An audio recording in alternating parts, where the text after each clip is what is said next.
श्री करौली शंकर महादेव जी दक्षिण भारत के दौरे पर हैं।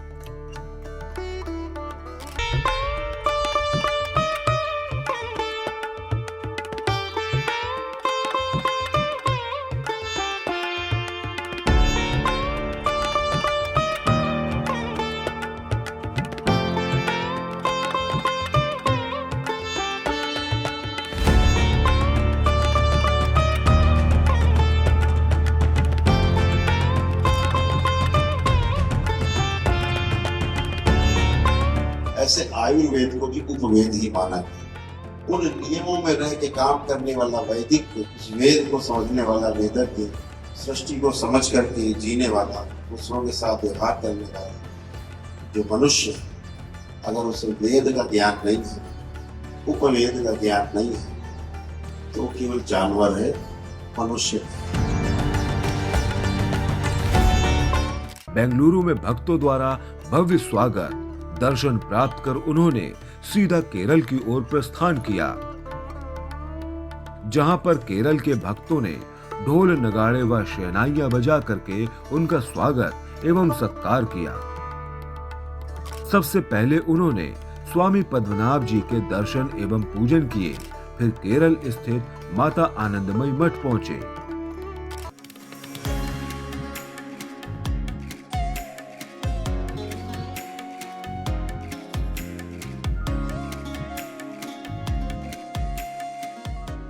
श्री करौली शंकर गुरुदेव जी का अमृतानंदमयी माता, जिन्हें अम्मा के नाम से भी जाना जाता है, अम्मा जी के आश्रम पहुंचे, जहां पर उनका भव्य स्वागत हुआ।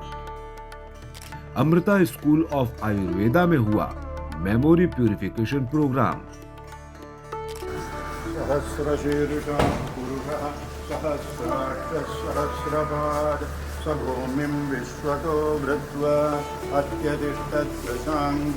अमृतानंदमयी मठ के अमृता स्कूल ऑफ आयुर्वेदा में सभी अध्यापक, आचार्य एवं विद्यार्थियों द्वारा पूज्य गुरुदेव जी को प्रणाम कर स्वागत किया गया।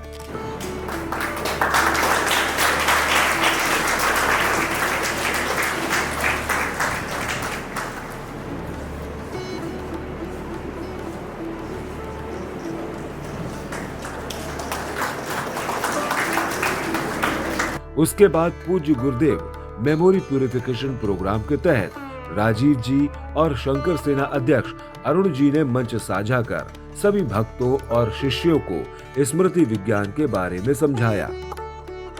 इस कार्यक्रम में श्री करौली शंकर गुरु जी ने बच्चों की मन स्थिति को स्वस्थ करने के लिए मेमोरी प्यूरिफिकेशन किया। बार बार हो जाता है कैंसर और उसी से मृत्यु होती, ये क्यों होता है? बार बार रोग रिपीट क्यों होता है? ये उनका शोध का विषय।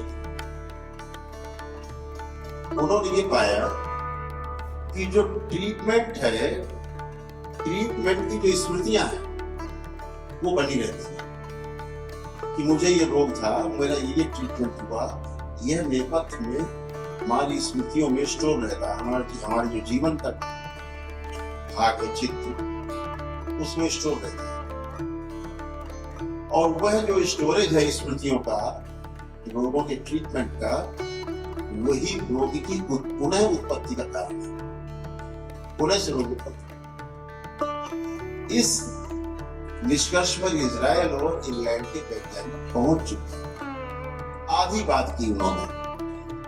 अगर उनसे पूछा जाए कि पहली बार रोग क्यों बना, वो कहां से आया, तो जो मैंने आपको बताया, अपने पितरों की, अपने पूर्वजों के जो हमारे एंसेस्टर्स हैं, उनकी रोगी और नकारात्मकता, उनके रोग, मृत्यु के समय का रोग और कष्ट, उनकी स्मृतियां स्टोर रहती है। अगर उनकी मुक्ति नहीं होती है वैदिक प्रक्रिया के द्वारा, जो हमारे यहाँ वैदिक विधान है, हमारे पितृपक्ष मनाया जाता है, वर्ष में श्राद्ध होता है, तर्पण होता है, वो एक विधि का भाग था।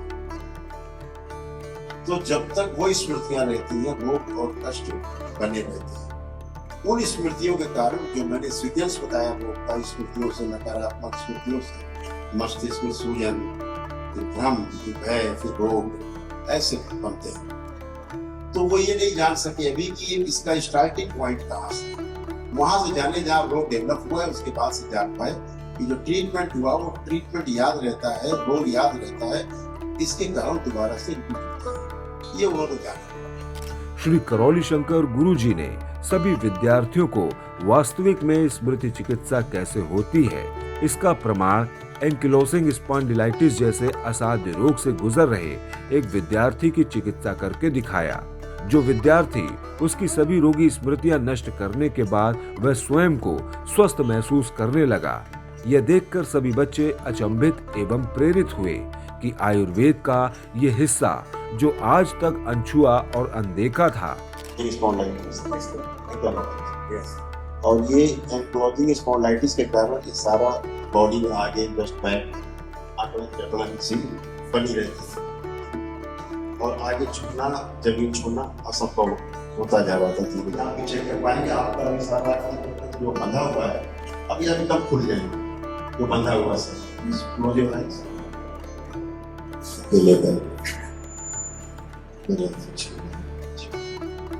तीन बार बोले ओम नमः शिवाय। आंख खोल लें, आंखें खोल लीजिए, माइक रख दीजिए, सारा स्पाइन चेक करें, सब चलिए। Yeah, check yourself, walk around, bend, lower. समझे एक्चुअली बात ये है कि जो प्रॉब्लम होती है वो होती है मतलब जैसे नींद से उठो तो जगड़न हो जाती है। यस, वो तो अभी शुरुआत है बेटा, अभी तो आपका शुरुआती चल रहा है, लेकिन अभी जैसे आप थे अगले घंटे अब चेक करिए कुछ बचा अभी तो नहीं होनी कुछ नहीं, आगे झुक के जमीन छू Check yourself. सब कर पाएंगे। You'll be able to do everything. यह रोगियों को स्वस्थ करने में मानव जाति के लिए कितना सहायक हो सकता है। हरिहर।